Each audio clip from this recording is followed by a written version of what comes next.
Okey, boleh kita mula Bismillahirrahmanirrahim. Assalamualaikum warahmatullahi wabarakatuh.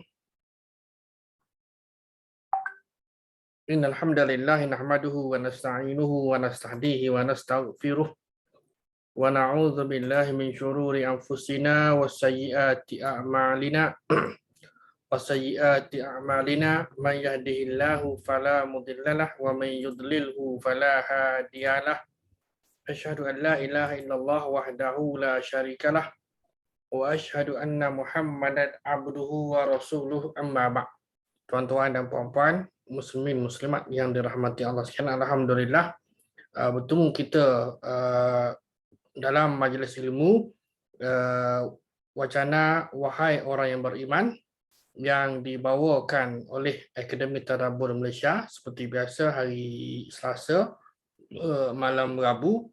Dan sedar tak sedar pantasnya masa berlalu, kita dah masuk malam ini malam 5 Jamadil Akhir, kan? Baik, malam kelima Jamadil Akhir, dan kita masuk dalam kepada siri yang ke-50.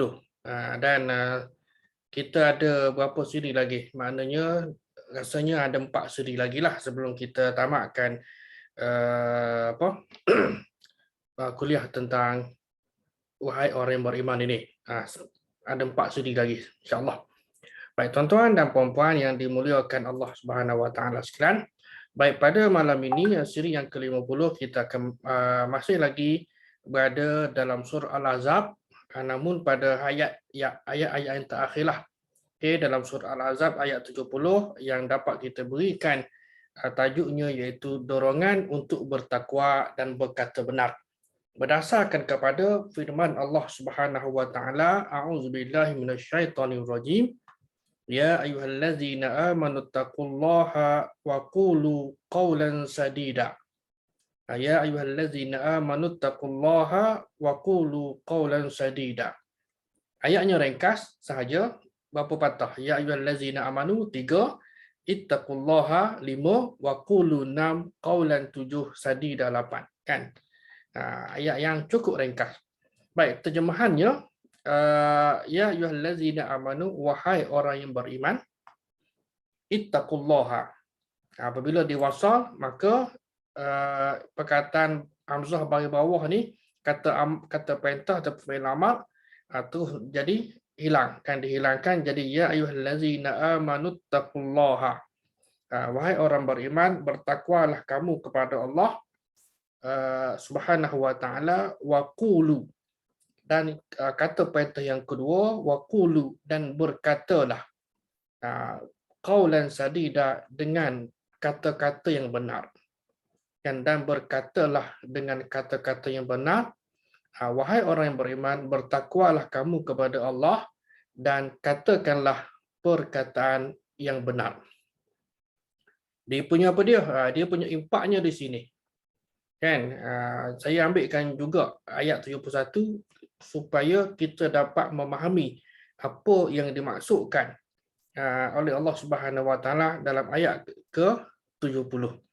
Baik, yuslih lakum a'malakum, nescaya Allah Subhanahu Wa Taala akan mengislahkan ataupun memperbaiki. Nescaya Allah Subhanahu Wa Taala memperbaiki bagi kamu a'malakum, akan amalan-amalan kamu. Yang pertama, dia punya impak bertakwa dan juga berkata benar ini. Impak yang kedua ataupun kesan yang kedua ialah wa yaghfir lakum dzunubakum, dan Allah mengampunkan dosa-dosa kamu dan mengampuni bagimu dosa-dosamu. Ataupun mengampun, kalau ikutkan terjemahan, saya terjemah gaya bebaslah, senang, dan kalau ikutkan dia punya urutan, dan mengampunkan bagimu akan dosa-dosa kamu. Baik, wa man yuti'illaha wa rasulahu, dan barang siapa dan sesiapa yang mentaati Allah dan Rasulnya, maka sesungguhnya faqad faza, maka sesungguhnya dia fauzan azima. Fauzan azima, maka sesungguhnya dia faqad faza fauzan azima, dia akan mendapat kemenangan yang besar. Baik, Sadaqallahul Azim. Ayat 70 surah Al-Ahzab membicarakan tentang perilaku jujur. Jujur iaitu jujur apa dia? Selepas daripada firman Allah Ta'ala, bertakwalah kamu kepada Allah.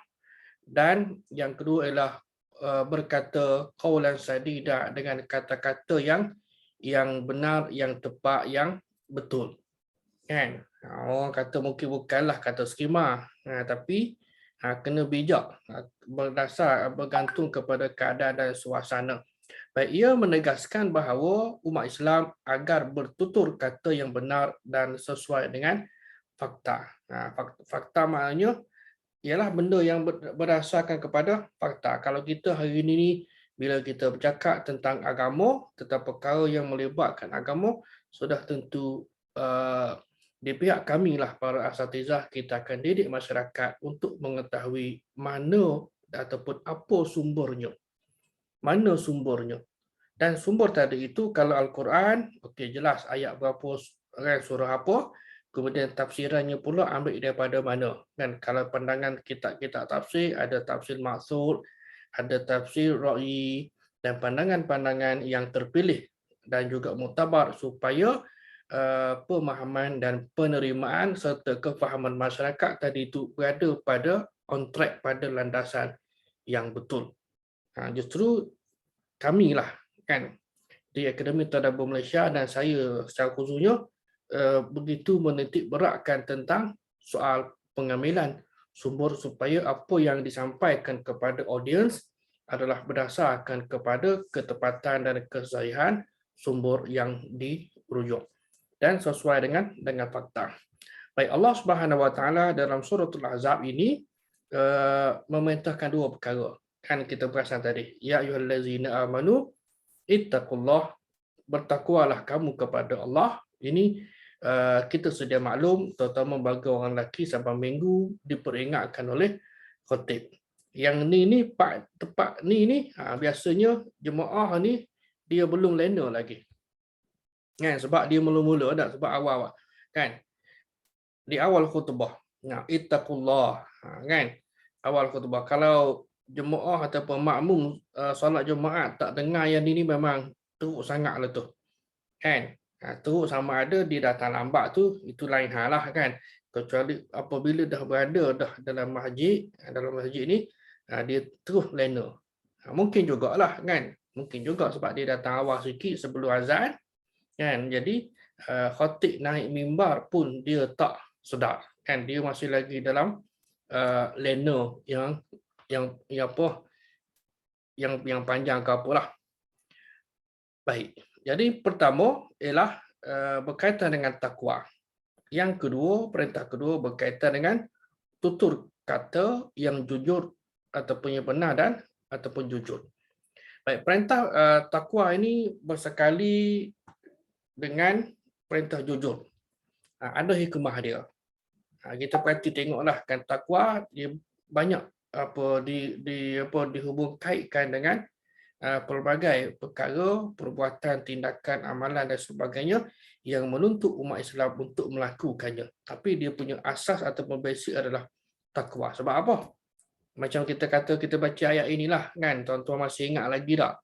Harap-harapnya apabila Allah Subhanahu Wa Taala memanggil, menyuruh allazina amanu, orang yang beriman, kan, bermakna orang beriman tadi itu dia akan menyahut dan melaksanakan titah perintah, sama ada panggilan tadi itu atau perintah tadi itu berupa wajib ataupun juga sunat yang amat dituntut untuk dilakukan oleh allazina amanu, orang yang beriman, kan. Sebab dalam konteks turunnya ayat-ayat allazina amanu adalah di Madinah, kan, dan kawasan sekitarnya. Justru dia punya kondisinya, dia punya keadaan dan suasananya berbeza dengan ayat-ayat yang diturunkan di Mekah dan kawasan sekitarnya. Baik, Madinah ni kita kata tempat praktis, bukan lagi berteori. Tempat praktis bagaimana nak menunjukkan keunggulan, keindahan Islam kepada masyarakat yang ada di Madinah itu, yang dianggap sebagai multi-racial society, masyarakat yang berbilang kaum dan agama. Baik, ketakwaan mencerminkan ekspresi batin. Ialah benda dalaman tak? Kan orang tak tahu. Orang tak tahu, kita pun tak boleh nak menghukum kan ataupun menilai kan sejauh mana, sedalam mana ke sebesar mana, sehebat mana seorang itu bertakwa. Walaupun dengan penampilan yang hebat seperti apa dia dengan pakai kopiah, baju Melayu, jubahnya dan sebagainya, kita tidak boleh mengatakan bahawa kan orang ini adalah orang yang bertakwa. Kan secara zahir memang agak-agak begitulah kan. Jadi walaupun pakaian tadi itu mencerminkan pakaian orang yang uh, beragama, orang yang menjaga amal ibadah, tutur kata dan sebagainya dalam konteks kita di Malaysia. Kan? Tapi barang dia ingat, tuan-tuan tengok kejohanan Piala Dunia ni, kan Arab dia pakai jubah biasa saja, orang Melayu pakai jubah, kan dia tidak pergi ke tempat yang tidak sewajarnya. Kan beza.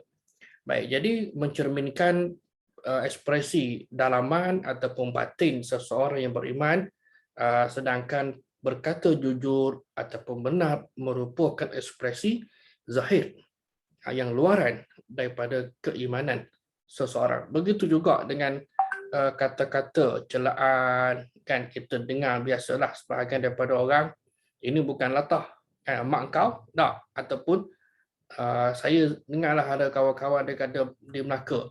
Orang Melaka ni tak semua dia kata. Ada kawasan-kawasan tertentu lah yang suka macam apa perkataan lahabau dan yang sebagainya lah kan. Ada saya di Kelantan pun ada setengah tempat dan juga diungkapkan oleh sebahagian orang, mungkin sebahagian kecil ataupun tengok kepada background. Panggilan yang mungkin bagi kita ni agak keterlaluan. Tapi bagi mereka, contohlah kata, menatai. Menatai ni maknanya binatang lah kan. Menatai ni. Dia ada istilah, maknanya ada kalanya panggilan tadi itu merujuk kepada tahap keakraban yang paling tinggi antara dua orang tadi. Ada juga, walaupun mungkin kita dengar, siapalah benda dia sanggup dia panggil member dia ni, kawan dia ni dengan panggilan ataupun haiwan. Dia ada benda-benda pada sebahagian orang kan. Jadi jangan cepat kita nak judge ini bahasa yang memang tidak elok, sebab setiap mungkin kabilah ke kaum ke klan ke dia ada resam tutur kata yang tersendiri. Baik, firman Allah Subhanahu Wa Taala dalam ayat yang kita bacakan tadi, kita baca sekali ke berapa dah, kali ketiga, kali keempat, ya ayyuhallazina amanu taqullaha, bertakwalah kamu kepada Allah dan berkata-katalah dengan kata-kata yang benar. Baik. Yang pertama, takwa kepada Allah menjadi asbab yang paling banyak seseorang itu masuk syurga. Kita maklum tuan-tuan bahawa masuk syurga bukan kerana amal ibadat. Masuk syurga kerana rahmat Allah. Betul. Tetapi nak dapatkan rahmat sudah tentulah menerusi amal ibadah dan juga menzahirkan ataupun melakukan ketaatan kepada Allah Subhanahu Wa Taala. Kan menjadi asbab tak penyebab seorang itu masuk syurga. Sebagaimana dalam hadis-hadis Nabi yang antara lain menyebutkan apa dia? Yang paling banyak menyebabkan seorang itu masuk syurga adalah takwa kepada Allah dan husnul khuluq, kan berakhlak mulia. Takwa kepada Allah mudah disebut tapi payah untuk dilaksanakan dan juga payah untuk nak istiqamah atas kebaikan tadi. Kan kita boleh sebut bertakwalah kepada Allah. Kan takutlah kamu kepada Allah. Patuhlah segala perintah dan larangan dia. Kita boleh sebut siapa-siapa sekalipun sebut pada diri kita, tetapi nak amalkan tadi mungkin sekali-sekala boleh ataupun banyak kali boleh, tapi nak istiqamah itu menjadi satu cabaran kepada kita tuan-tuan. Kan sebagai ruang untuk muhasabah. Kan bertakwa mudah. Kan tapi dia melibatkan unsur luaran dan juga unsur dalaman. Baik, yang kedua ialah berkata benar. Ayat ini tegas memerintahkan umat Islam supaya berperilaku jujur, dan perkataan jujur ini antaranya ialah as-sidqu, kan, benar, sebagaimana Abdullah bin Abu Quhafah yang dikenali dengan nama Abu Bakrin As-Siddiq, kan. Abu Bakrin merujuk kepada dia ada anak dara, kan, Asma dan Aisyah, jadi orang panggil kan Abu Bakar ataupun Abu Bakar, yang merujuk kepada bapa kepada anak dara, kan. As-Siddiq merujuk kepada dia ni adalah orang yang sentiasa membenarkan kata-kata Nabi SAW pada masa manusia lain tidak mempercayainya. Maka Abu Bakar, kan, satu-satunya, kita pun maklumlah dari sudut sejarah pengislaman, dia orang pertama yang peluk Islam dan membenarkan segala kata Nabi yang memang orang tak boleh nak terima. Bayangkan tuan-tuan, kita hidup 1400 tahun kemudian, kita hidup hari ini, bayangkan pada zaman tersebut, kan, dikelilingi oleh masyarakat jahiliah yang menentang ajaran yang dibawa oleh Nabi Muhammad, tiba-tiba datang dan Abu Bakar As-Siddiq ini membenarkan dan juga memberikan sokongan kepada Nabi SAW untuk meneruskan perjuangan menyampaikan mesej Islam kepada masyarakat. Baik, menjadi orang yang jujur bermakna antara ucapan, tindakannya kena selaras. Kita letak pada diri kita, kan. Bahasa Melayu orang kata apa? Cakap mesti serupa bikin, bukan cakap tak serupa bikin. Dalam Al-Quran ada sebutkan lima taquluna ma la taf'alun, kan. Mengapa kamu sebut apa yang kamu tak buat? Kan, itulah yang membimbangkan kita. Walaupun di sudut yang lain, misal kata saya dengarlah ada beberapa rakan penceramah dia kata, contohnya, okey, buat solat malam. Jadi dia kata bila saya sebutkan begini, bukanlah saya ni orang yang istiqamah melakukannya saban malam, kan? Tidak juga, sebab saya manusia ada banyak kelemahan dan sebagainya. Namun atas dasar bersama-sama fastabiqul khairat, saling watawasau bil haqqi, berpesan-pesan dengan kebenaran, dan juga watawasau bis sabri, berpesan-pesan dengan kesabaran. Maka atas dasar itulah saya kata penceramah tadi dia menyebutkan, bukanlah bermakna saya ni tak tinggal buat amalan tadi. Contoh begitulah, kan. Dan kalau dia buat pun, kalau kita buat pun kita nak mengaku, kita tak mengaku, kan. Kita hanya sebutkan saja, marilah sama-sama kita begini, kan. Kita tak mengaku kerana benda tadi dibimbangi, dia berlaku riak pada diri kita, dan akhirnya apa yang kita dapat? Telur ayam, kan, zero. Telur ayam hari ni tak ada. Dah ada ke belum?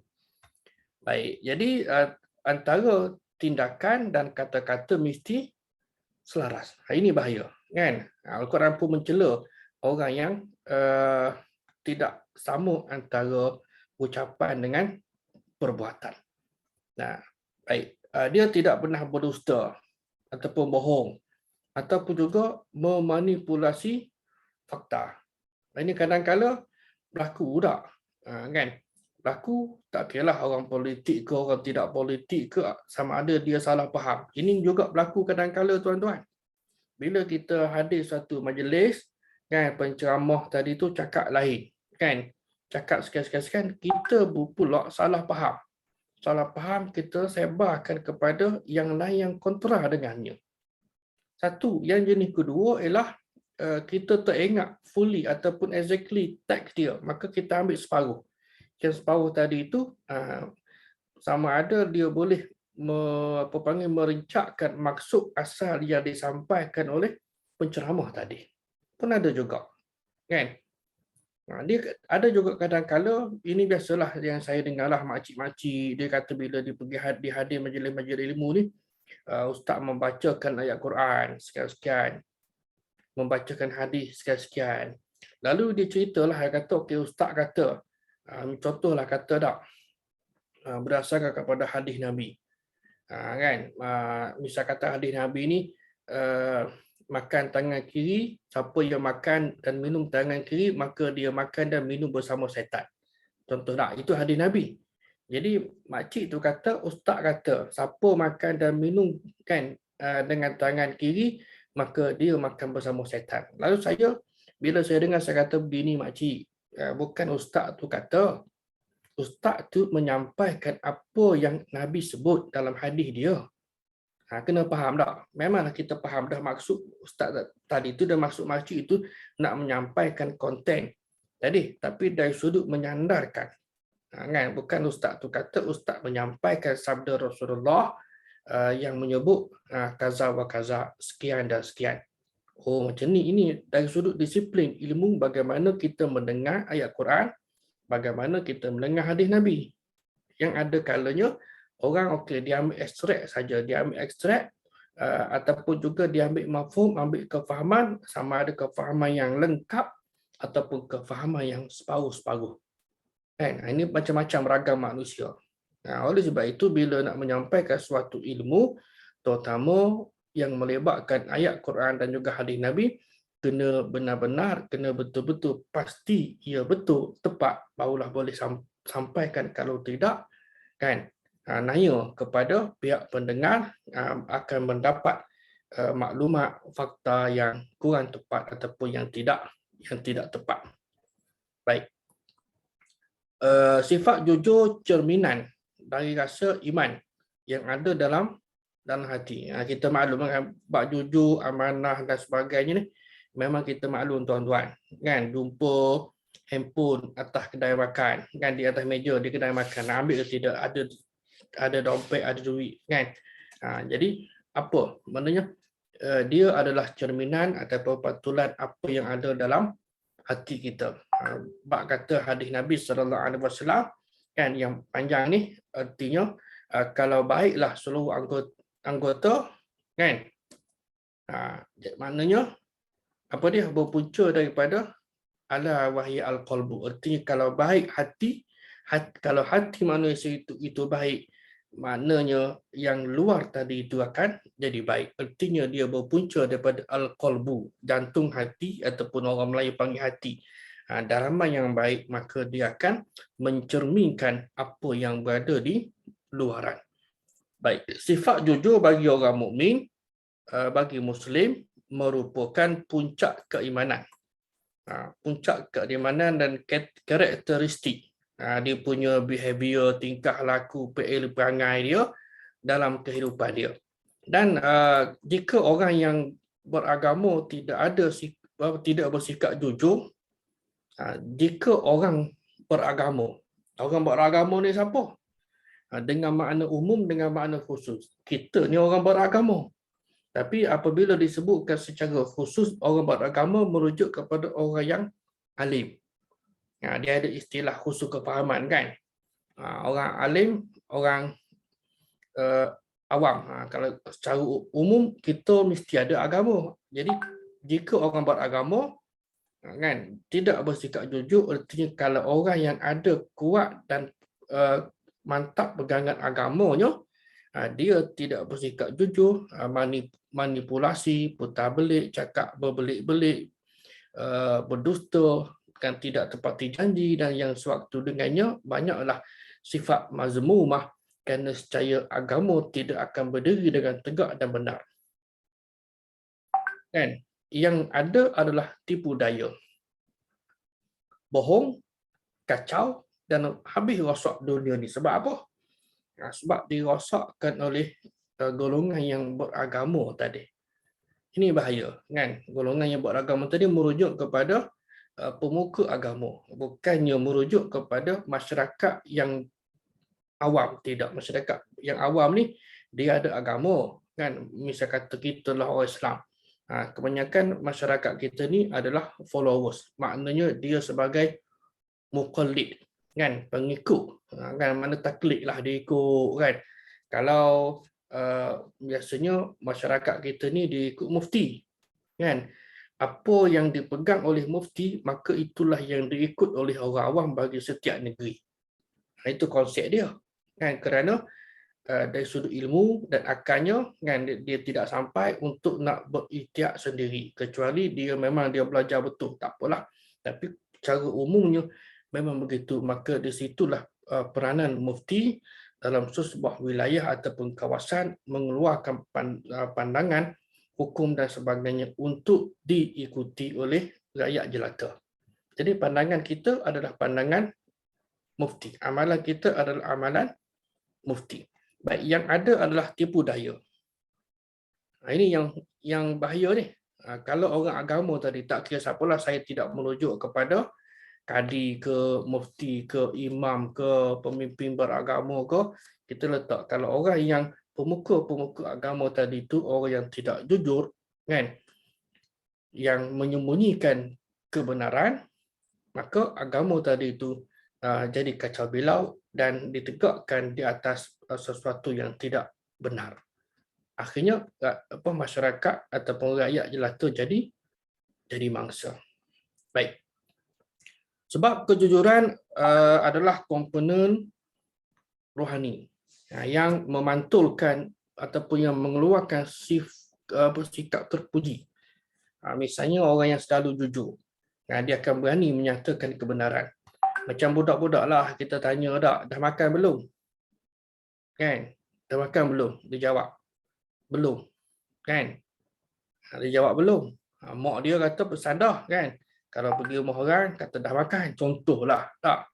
Budak dia jujur. Kan, dah makan belum? Jawab belum. Contoh. Maknanya, dia jujur. Kan? Dia bukan, sebab dia tidak ada kepentingan. Baik. Tapi inilah yang kadang-kadang berlaku dalam sebahagian masyarakat kita. Okay? Perlunya ada, orang panggil istilah ini apa dah? Integriti. Perlu adanya integriti, kejujuran, amanah, kan, dan yang sewaktu dengannya dalam kita menjalani kehidupan kita seharian. Baik, dan ini senada dengan pesan yang ada dalam hadis Nabi SAW daripada Abdullah, kata Nabi, alaikum bisidqi.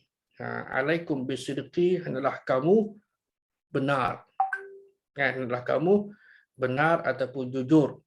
Bisidqi fa inna sidqa, maka sesungguhnya kejujuran atau kebenaran itu yahdi ilal birri, membawa kepada kebaikan, wa innal birra, dan sesungguhnya kebaikan itu yahdi ilal jannah, yang membawa pula ke syurga.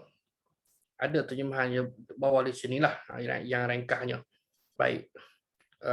Wajib bagi kamu bercakap benar kerana kebenaran itu membawa kepada kebaikan, dan kebaikan atau kebajikan itu akan membawa kepada syurga. Dan orang yang terus bercakap benar, berusaha untuk bercakap benar, akhirnya akan dicatat sebagai orang yang soleh di sisi Allah Ta'ala. Kan? Wa yataharra sidqa hatta yuktaba indallahi siddiqa, sehingga ditulis di sisi Allah Ta'ala dia ni adalah siddiq, orang yang benar, orang yang jujur, dan dalam amal buat dia seharian. Namun yang hadis ini sebaliknya, wa iyyakum, dan jauhilah kamu daripada al-kazib, lawan kepada siddiq, iaitu dusta, bohong, kerana bohong itu membawa kepada fujur, kepada kecelakaan dan sebagainya, dan membawa kepada an-nar, neraka, dan maksud yang sama seperti tadi, maksud yang kontra, kan, sehingga kan dia berada dalam keadaan bohong dusta tadi itu, dan dia pun ditulislah oleh Allah Ta'ala sebagai kazab, sebagai penipu, sebagai pendusta, sebagai pembohong. Jadi tepuk dada, tanya hati kita, kita nak jadi orang yang siddiq, orang yang benar, ataupun orang yang kazib, kan. Kazib ini okeylah, biasa, kan. Kalau kazab, lebih teruk lagi, merujuk kepada gandaan lah, kamu ni pendusta besar. Jadi sama-samalah kita jaga diri kita supaya kita tidak terlibat ataupun tidak tergolong dalam manusia yang pendusta, orang yang mendustakan agama Allah Subhanahu wa Ta'ala, dan buruk padanya. Baik. Jadi kejujuran menjadi pangkal kebaikan. Melalui jujur ataupun benar, ada dorongan untuk selalu buat baik. Sebab manusia sangat senang diperlakukan secara jujur. Sebaliknya akan marah jika dibohongi. Ini perkara biasalah tuan-tuan tak, biasa kita melalui zaman. Daripada zaman sekolah, mengapa tak hadir kasut basah, kan? Tak apalah, betul lah kasut basah, nak kata apa? Kadang homework ataupun kerja sekolah yang cikgu bagi semalam tak hadir. Maka mulalah ponteng, kan? Mulalah ponteng sebab apa? Kerana tak dapat menyiapkan kerja sekolah, dia akan jadi berderet-deret berangkai-rangkai tugasan tadi. Ini berlaku kepada sebahagian pelajar sekolah. Nanyalah, kalau adalah dalam kalangan anak-anak kita ni, pakar-pakar bantu supaya mereka ni tidak menipu diri sendiri. Saya ingat dululah orang tua dulu dia kata dia suruh baca buku, bacalah. Kadang-kadang kita ni baca sekejap, kan? Baca sekejap sama ada tidur ataupun rupa-rupanya dalam buku tulis ni, dalam buku teks ni ada komik. Kan? Rupanya baca komik. Nampak macam baca buku sekolah, rupanya ada komik dalam tu. Kan? Jadi orang tua dulu dia kata bacalah buku, kan? Jujurlah pada diri sendiri. Kalau tidak kamu tipu diri kamu. Artinya bila budak tadi itu tidak membaca, kan, maka bila masuk periksa dia akan tidak lulus, akan gagal, yang menyebabkan dia ni tak dapat keputusan yang baik dan tak dapat menyambung pengajian ke peringkat yang tinggi. Mungkin hari ini lain kita lah, kan? Hari ini banyak kolej swasta, orang dah ada. Kalau dulu tak ada, tak ke mana, kan? Jadi kalau contohlah tak, kalau SPM tu pangkat 3, kan, kita 30 tahun 40 tahun dulu ni memang tak ke mana, kan? Jadi kerja apa? Kerja apa? Sepak sampah. Kalau pagi naik pergi stesen bas, kan, ada pusing, okey, petang balik. Duit ada RM2, RM3 je, kan? Itu contohlah yang mungkin yang saya ialah kita pun tengok melalui zaman tersebut. Baik, selain itu, antara bentuk ketakwaan adalah mengucapkan perkataan yang benar. Jangan sampai kita menyakiti orang lain. Kadang-kala perkataan yang kita ucapkan tadi itu dia cukup sensitif. Kita pun kena ada ilmu lah. Ini mungkin kelemahan diri kita, tuan-tuan. Kan, kita kena ada ilmu supaya kita dapat mengetahui, kita dapat berinteraksi dengan orang yang kita cakap tadi tu. Orang tadi tu apa dia? Orang yang lebih berusia daripada kita, lebih berpengalaman daripada kita. Kita nak tegur ataupun kita nak cakap, barangkali dia boleh memberikan salah faham, salah maksud dan sebagainya, kan? Kita nak sebut benda yang baik tapi dia di pihak dia pula salah faham. Kononnya kita ni apa panggil, nak menegur ataupun apa jualah yang berbentuk negatif. Ada juga yang berlaku mungkin dari sudut intonasi suara, nada, kan? Ini yang secara fizikal lah. Dan apatah lagi dalam dunia WhatsApp ni, dalam dunia maya ni, lagilah, kan? Orang sebab apa mereka hanya baca tulisan tapi tulisan tidak ada suara dan tidak ada intonasi, kan, yang boleh mengundang pelbagai persepsi. Baik, jangan sampai kita menyakiti orang lain apabila kita berbahasa, mengganggu orang dan menyebarkan isu yang tidak benar. Hari ini memang berlaku, kan? Memang berlaku. Tak kira sama ada kalau dalam konteks yang panah ni, kempen pilihan raya, kan, saling menjatuhkan, sepatutnya tidak berlaku macam tu, kan?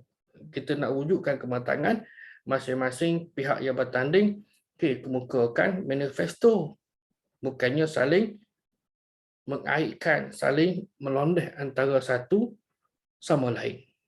Juga jangan sampai kita seperti golongan munafik yang suka buat cerita-cerita palsu, kan?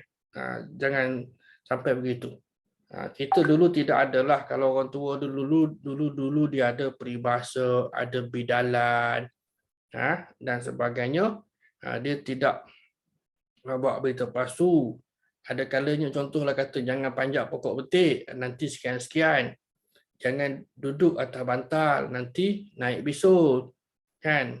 Cucu yang nakal selalu duduk atas bantal. Dia kata tak ada bisul tu, mana ada atuk tipu. Macam mana? Sedangkan orang tua tadi itu berhemah. Kan? Jangan duduk atas bantal kerana bantal tadi itu tempat kita letak kepala. Dan sudut bagaimana mereka memuliakan tempat yang kita letak kepala semasa tidur. Dan juga bantal itu dibuat daripada kekabu. Bila dihentak-hentak, dihenjak-henjak, dipijak-pijak, diduduk-duduk, kan? Dia menjadi yang kurang selesa dan sebagainya lah. Maka atas dasar itulah orang tua barangkali adalah rasional dia tertentu. Jangan duduk atas bantal, siapa duduk atas bantal nanti naik bisul. Kan? Jadi bagi masyarakat saintifik dia tak percaya. Itu sekadar contohlah. Baik.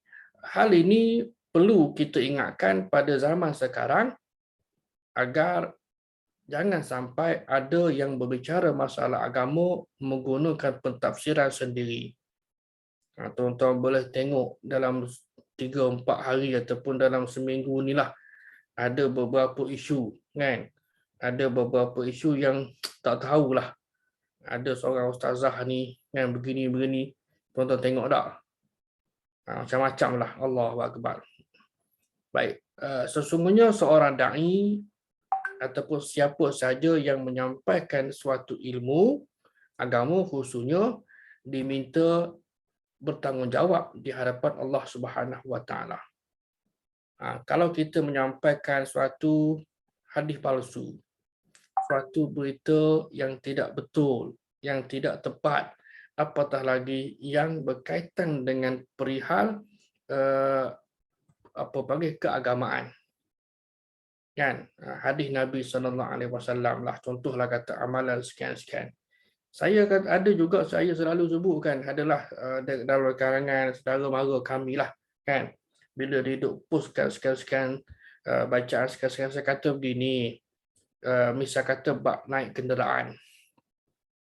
Naik kenderaan ini Nabi SAW mengajarkan doa untuk naik kenderaan. Cukup. Kan? Jadi tidak ada istilah renjis-merenjis. Kan bila beli kenderaan baru, kan ada pula tepung tawar ke tepung manis ke, renjislah air yang Yasin ke apa ke, kan. Kononnya dengan harapan bahawa motor baru, kereta baru tadi itu selamat daripada musibah. Kan. Jadi yang Nabi ajar adalah baca doa, kan, naik kenderaan. Jadi pilihlah yang mana. Pilihlah yang mana supaya amalan kita tadi itu adalah amalan yang bertepatan dengan agama dan bertepatan dengan sunnah Nabi SAW. Benda mudah pasal benda yang melibatkan agama. Adapun benda yang tidak melibatkan agama, maknanya dalam kehidupan kita dunia, soal kita nak buat rumah, nak buat binaan, buatlah macam mana pun asalkan dia tidak bercanggah dengan hukum syarak. Kan? Benda yang bersifat keduniaan. Rumah ke, kereta ke, apa jualah, kan?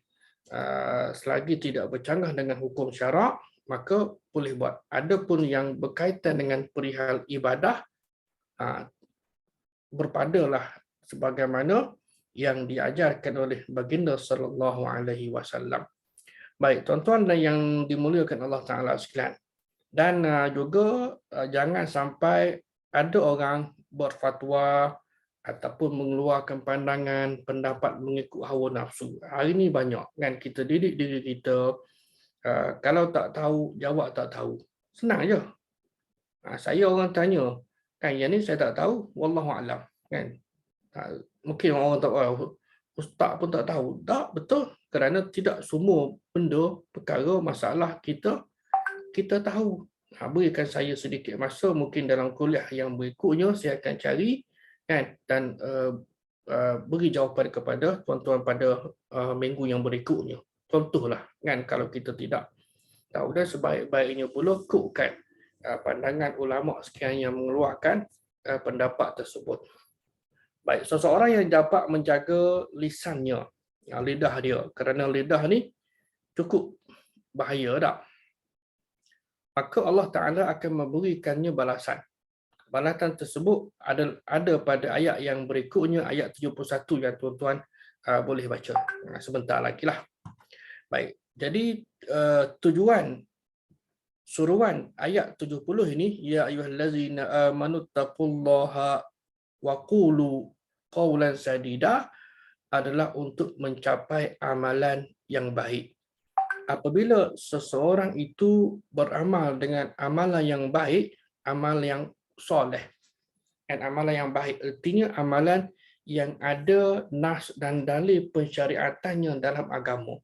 Sebab bila sebut amalan yang baik ini tuan-tuan, sebut amalan yang baik ini baik dari sudut agama, bukan hanya baik dari sudut akal kita, dari sudut uruf kita. Tak, uruf kita mungkin ada kebaikan. Contohnya ialah bersalaman antara kita dengan mak sepupu. Kan mak saudara tak apa. Kan mak saudara tak apa. Tapi kalau pak saudara, kita bersalaman sama lelaki tak ada masalah, tapi dengan bini pak saudara itu bukan mahram, tak boleh. Mak sepupu tak boleh, walaupun memang betul mak sepupu kita. Kan bersalaman adalah baik, terpuji. Kan kita peringkat anak, dia peringkat mak, okey bersalaman. Lama dah tak jumpa, balik kampung, ziarah dia, okey bersalaman. Kan kita kata okey letak tangan pada dada, gitulah. Wah, kamu ni, mu ni, lama dah tak jumpa ni, gini, mu ni bukan yang orang lain daripada dengan aku. Anak sepupu je, kan? Saya pun pernah kena balik daripada Mesir dulu, kan?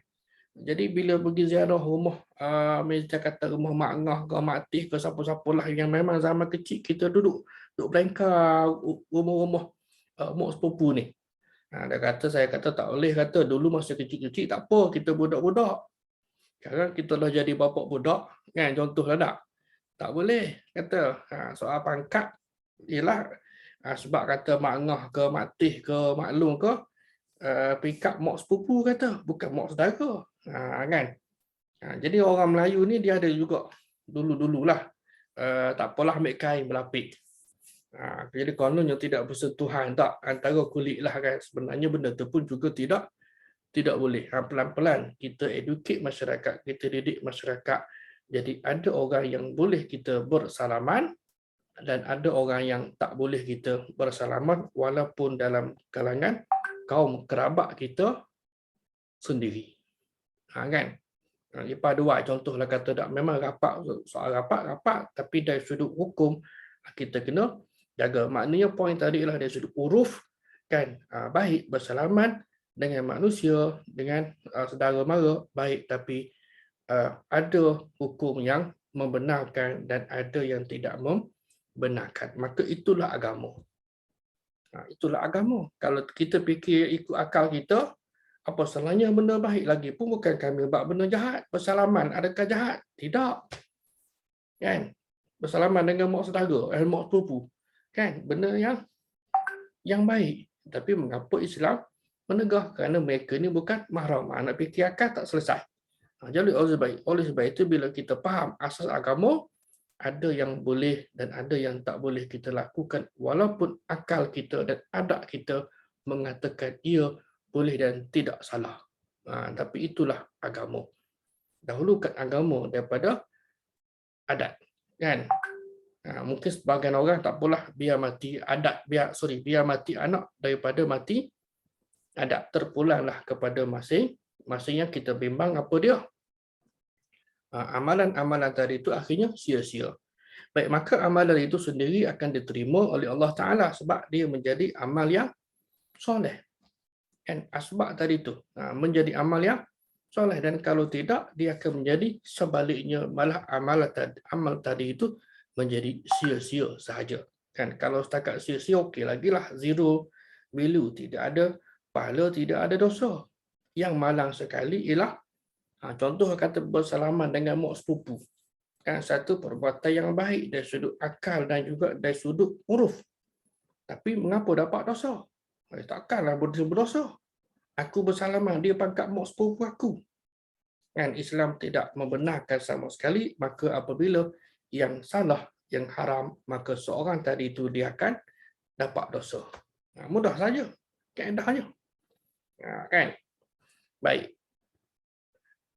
Sehingga darjatnya di sisi Allah Ta'ala juga akan diangkat sebagaimana yang disebutkan dalam surah Fatir, man kana yuridul izzata walillahil izzatu jami'ah.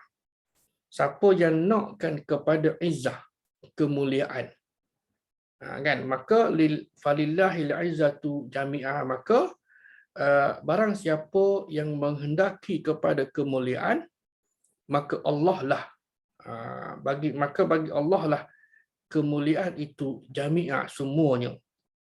Wa ilaihi, ilaihi yas'adul kalimut thayyib, dan kepadanya lah naik akan kalam atau kata-kata yang thayyib, yang baik, yang bagus, dan juga naik kepada Allah itu akan al-amalu soleh, amal manusia, dengan amal soleh manusia, yas'adu, yang menaikkannya. Wallazina yamkuruna sayyi'at, dan sini, dan orang yang merancang melakukan ataupun merencana melakukan as-sayyi'at, benda-benda buruk, benda-benda jahat. Orang yang merencanakan kejahatan, maka lahum azabun syadid, mereka akan dikenakan azab yang syadid, yang pedih. Wa makru ulaika huwa yabur, dan perancangan mereka tadi itu, perancangan jahat mereka tadi itu akan hancur lebur. Kan? Baik, kemudian setelah beramal soleh, ini untungnya. Bila beramal soleh dalam ayat 170, dalam ayat 71, kemudian beramal soleh, yuslih lakum a'malakum, Allah Subhanahu wa taala akan memperbaiki bagi kamu akan amalan-amalan kamu. Maknanya amalan-amalan kita ni barangkali ada yang tidak sempurna, ada yang kurang sempurna, kan Allah perbaiki dengan apa dia? Berikan kefahaman, berikan kesedaran bagaimana untuk berwuduk dengan sempurna. Bagaimana untuk mendirikan solat dengan sempurna. Kan? Wuduk tadi sah, solat tadi sah, tapi kita nak yang terbaik. Kan? Setelah melalui peningkatan usia, ilmu dan juga pengalaman. Jadi dengan tidak lagi bergelut antara sah atau tidak. Mungkin pada belasan tahun nak belajar supaya solat itu sah. Kan? Malam tadi saya solat di surau. Sebelah kirinya ada anak remaja. Bila dia takbir, kemudian masa iktidal ke, Sami Allahu liman hamidah rabbana walakal hamd, dia pun pegang kain plekat kilah, kan, banyak kali bergerak, lebih daripada 3 kali lah. Baik, kemudian naik rakaat yang berikutnya pun sama juga. Lepas bagi salam, Assalamualaikum kanan dan kiri, saya pun pegang paha dia. Acik nak bagi tahu ni. Kan, acik nak bagi tahu ni. Sebelum tu tanya dululah nak apa? Tingkatan berapa sekolah? Dia kata tingkatan 1. Sekolah mana? Sekolah sini. Kan, okey, tak apalah. Cuma acik nak bagi tahu yang awak buat tadi itu, kalau dalam mazhab kita Syafi'i, bergerak lebih daripada 3 kali dengan gerakan yang besar, maksudnya tadi itu boleh membatalkan solat. Kan? Lepas daripada dia kilah kain plekat tu 3-4 kali, kan? Kemudian dia gosok-gosok dengan banyak. Kan? Jadi kitalah, saya sendiri tidaklah nak judge kata bahawa solat kamu ni tidak sah. Tidak begitu. Cuma nak ajar, kan, supaya dia ni faham bahawa dalam mazhab kita pergerakan yang besar sebegitu, kan, lebih daripada 3 kali boleh membatalkan solat. Kan? Jadi peringkat anak-anak kita lah, anak ke cucu kita, anak-anak kita ni, kita bantu mereka. Mereka datang ke surau pun dah satu rahmat. Kan? Kokok Allah, apa, tak boleh kita nak hantam, tak boleh kita nak tibai. Kan? Anak-anak ini, sebab mereka belum faham kan bagaimana tata cara solat yang sebenar. Itu peringkat anak, peringkat bapa, peringkat atuk pun sama juga. Kan? Sama juga. Ada juga yang tak tahulah, barangkali dari sudut kefahaman, dari sudut kesedaran, kan belum ada.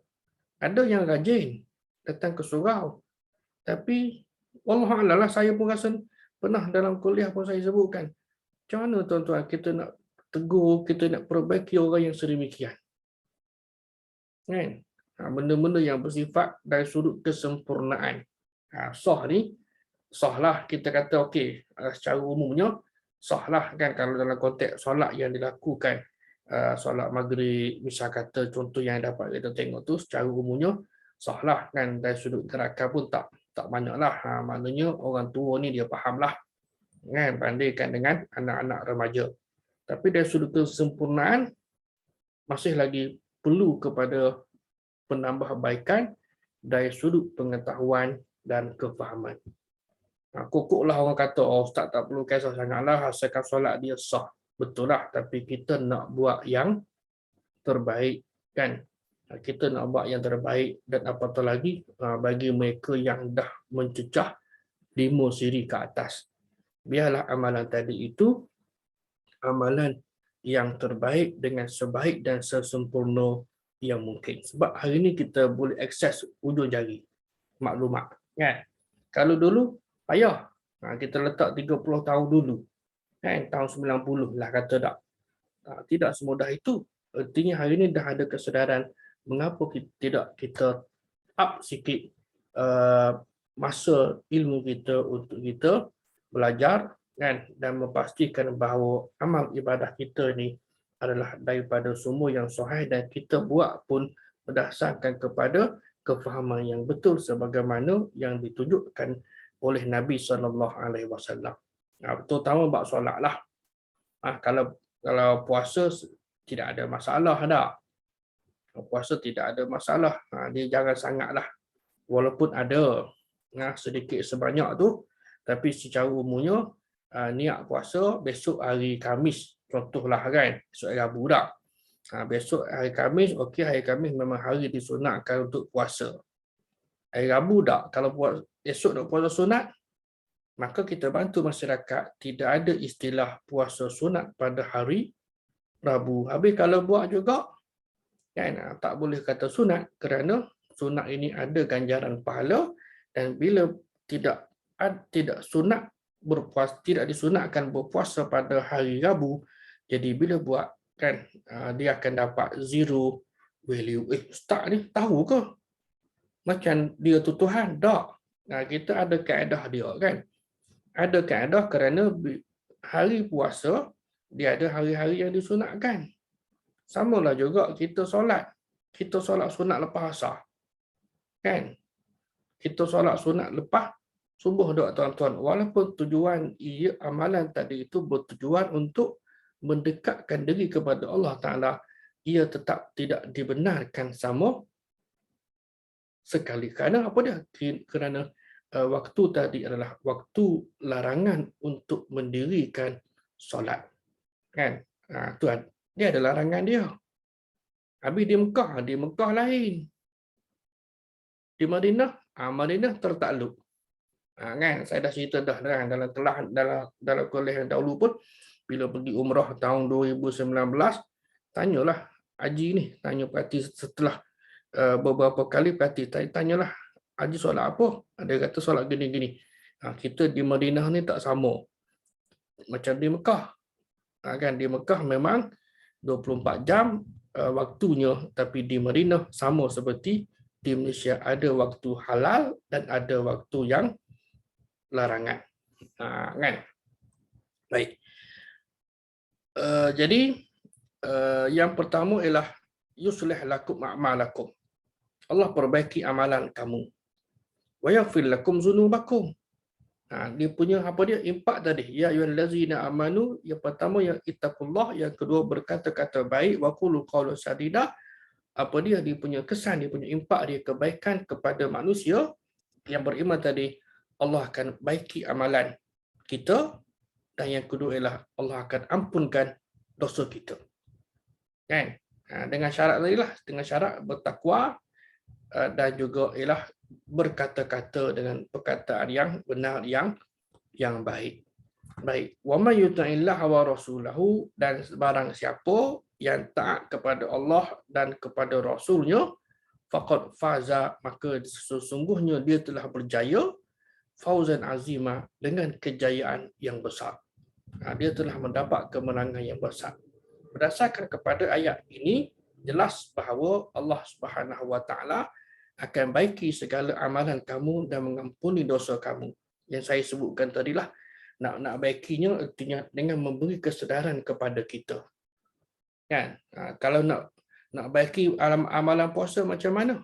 Allah bagi kesedaran kepada kita supaya masa kita berpuasa tadi itu kita tidak melakukan perkara-perkara yang mengurangkan pahala puasa, sembang kosong, kan, ataupun menghabiskan masa sia-sia tengok TV. TV ni pula ada macam-macam, kan, yang menjolok mata, tak menjolok mata lah, macam-macam. Jadi Allah jaga kita dengan apa panggil, kita ni terhalang daripada nak tengok TV dan majalah dan seumpamanya lah, kan. Jadi peluang nak memperbaiki amalan orang yang sedang berpuasa tadi, contohlah, dan mengampuni dosa-dosa kita disebabkan dengan amalan tersebut. Oleh yang demikian, peri pentingnya ketaatan kepada Allah Ta'ala. Wa man yuti'illaha wa rasulah, siapa yang taat kepada Allah dan juga kepada Rasulnya, dia akan, dalam erti kata, ketaatan yang mutlak. Kan, kita pun maklum tak? Ya ayyuhallazina amanu, wahai orang beriman, ta'alah kamu, ta'ati Allah wa ati'ur Rasul. Kan, ta'alah kamu kepada Allah dan ta'alah kamu kepada Rasulnya, artinya dalam ketaatan yang mutlak. Dan wa ulil amri minkum, dan ta'alah kepada uli amri. Ketaatan kepada uli amri bersifat relatif ataupun nisbi. Selagi mana pemerintah tadi, penguasa tadi itu tidak melakukan kemungkaran, kemaksiatan, maka kita rakyat jelata kena patuh dan taat kepada penguasa tadi. Kan? Secara sekiranya dia tidak melakukan kemungkaran yang jelas di mata kita. Baik. Malah ia selari dengan firman Allah Ta'ala dalam surah Al-Anfal, ya ayyuhallazina amanu in tattaqullaha, wahai orang beriman, sekiranya kamu bertakwa kepada Allah, yaj'al lakum furqana, Allah jadikan kepada kamu furqan, maknanya pembeza antara hak dan batil. Kalau kita bertakwa dalam arti kata yang benar, kan, jadi Allah akan buka hijab supaya kita tahu yang mana satu hak, yang mana satu batil. Wa yukaffir ankum sayyiatikum, dan menghapuskan dosa kamu ataupun menutup keburukan kamu, dan kami jauhkan dirimu dari kesalahan-kesalahan. Dan juga yang ketiga ialah wa yaghfir lakum, dan Allah ampunkan dosa kamu. Untungnya, kan, wallahu dzul fadlil azim, dan Allah itu maha punya kelebihan yang besar, dan Allah mempunyai kurnia yang besar, kan. Jadi kalau orang beriman dia bertakwa, nescaya Allah dalam arti kata yang betul dan benar, kan, dia dapat membezakan antara yang hak dan yang batil, kemudian menutup keburukan, dan juga mendapat keampunan dosa, kan, dan sebagainya.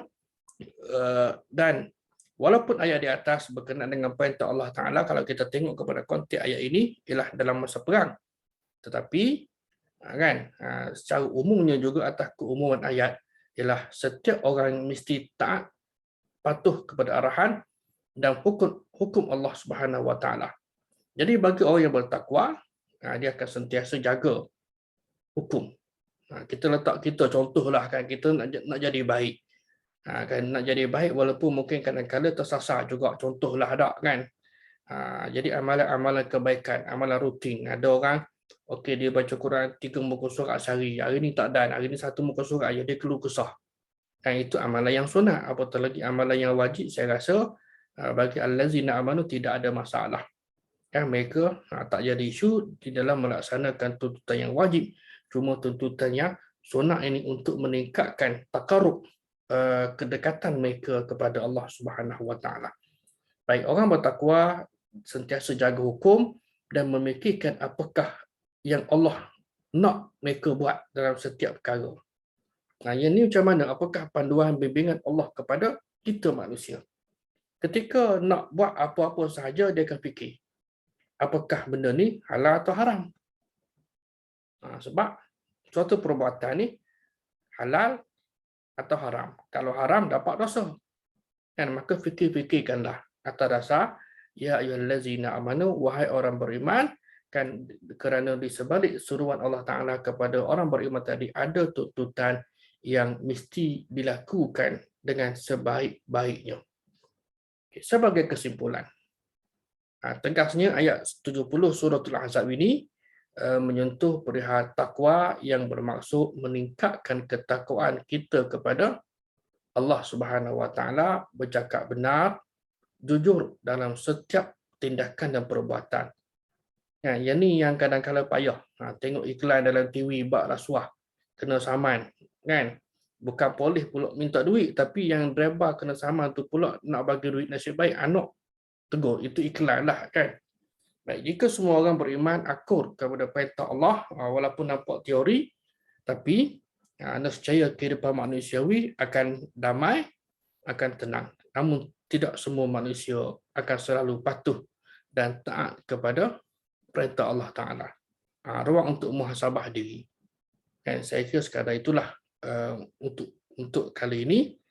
Baik, dan seperti biasa, kalau ada dalam kalangan penonton yang di luar sana maupun di sini untuk menyalurkan sedekah, zakat, infak dan sebagainya, bolehlah salurkan sumbangan anda tadi kepada akaun Bank Islam Malaysia Berhad atas nama Akademi Tadabbur Malaysia, ataupun carilah dalam Bank Akademi Tadabbur Malaysia, ada dalam website dia ada nombor akaun untuk tuan-tuan dan puan-puan salurkan zakat, sumbangan dan sebagainya.